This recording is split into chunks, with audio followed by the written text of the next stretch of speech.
सबसे पहले तो आज इस मंच में हमारे बीच जो उपस्थित है बहुत जानी मानी हस्ती है सोनम वांगचुक जी, मैं आपका हृदय से अभिनंदन करती हूँ। और जिस तरह आप पिछले 19 दिनों से भूख हड़ताल पर बैठे हैं, उस जज्बे को मैं सलाम करती हूँ। और मुझे पूरी उम्मीद है यहाँ पे उपस्थित सभी छात्र, सभी युवाजन उस जज्बे को सलाम करते हैं। और उन्हीं के साथ लगभग 35 बच्चे और भूख हड़ताल में बैठे थे, और उनमें से लगभग अब केवल 7 लोग बैठे हैं, क्योंकि ज्यादातर बच्चों की तबीयत खराब हो गई है और वो हॉस्पिटल में एडमिट हो गए हैं। लेकिन उन सभी 6 जन जो आज बचे हैं यहाँ पे, नेहा जी, आमीन जी, मनीष जी, हमाद जी और सभी अन्य छात्रों का भी मैं बहुत बहुत धन्यवाद और अभिनंदन करना चाहूंगी और आपके जज्बे को भी सलाम करना चाहूंगी। इसी के साथ यहाँ पे उपस्थित कांग्रेस जनता पार्टी प्लेटफॉर्म के अभिजीत जी को, आशुतोष जी को और उनकी जो पूरी टीम स्पोर्ट्स पर्सन की आज उपस्थित है, आप सबका भी मैं बहुत धन्यवाद देना चाहूंगी, क्योंकि आपने देश के युवाओं को एक प्लेटफॉर्म दिया जहाँ पे वो अपनी बात खुल के रख सके। और जब ये प्लेटफॉर्म मिला युवाओं को, तो मैं समझती हूँ कहीं ना कहीं भारतीय जनता पार्टी की सरकार बौखला गई और उन्होंने सोशल मीडिया अकाउंट को बंद करने का काम किया था कि नहीं किया था? और फिर एक दूसरा सोशल मीडिया अकाउंट बनाया गया जहाँ पे लिखा गया कांग्रेस जनता पार्टी इज बैक। तो मैं कहना चाहूंगी कि अगर हमारा युवा मजबूत हो जाए और इरादे पक्के कर ले तो उनको कोई भी हरा नहीं सकता है।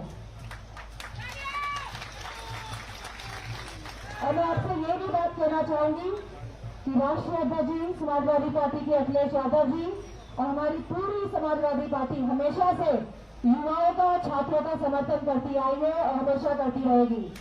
आप कभी अपने आप को अकेला मत समझिएगा। हमारा साथ और समर्थन हमारे छात्रों के साथ, छात्राओं के साथ, हमारे युवाओं के साथ रहेगा। लगातार जो हालात देखने को मिले हैं, आज ऐसा प्रतीत हो रहा है कि पूरे देश में भूकंप आ गया है। और अगर भूकंप पूरे देश में आए तो इसके झटके सभी को महसूस हो रहे हैं, चाहे हमारे छात्र वर्ग हो, चाहे हमारा युवा वर्ग हो, चाहे हमारे किसान भाई हो, चाहे हमारे ट्रेडर्स हो। आज सभी की हालत जो हो गई है वो हम सब जानते हैं। और बहुत देखने को मिल रहा है कि लोग प्रखरता के साथ, मुखरता के साथ अपनी बात भी नहीं रख पा रहे हैं, क्योंकि एक डर का माहौल इस देश में कायम किया जा रहा है और कहीं ना कहीं लोकतंत्र को खत्म करने की कोशिश की जा रही है इस डर के माहौल से।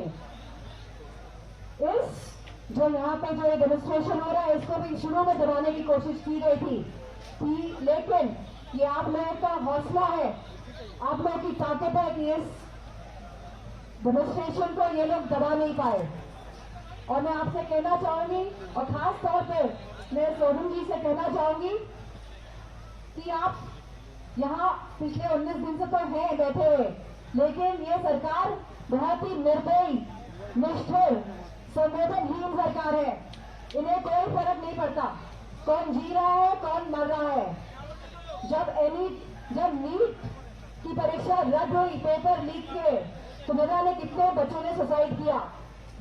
पूरी सरकार, पूरी भारतीय जनता पार्टी और उनके सहयोगी दल, अगर एक भी सांसद ने अपनी संवेदनशीलता दिखाई है उन बच्चों के लिए जिन्होंने सुसाइड किया, जो आज दुनिया में नहीं है, या उनके परिवारजनों के लिए, इतनी कठोर सरकार हमारे देश में कभी नहीं आई है।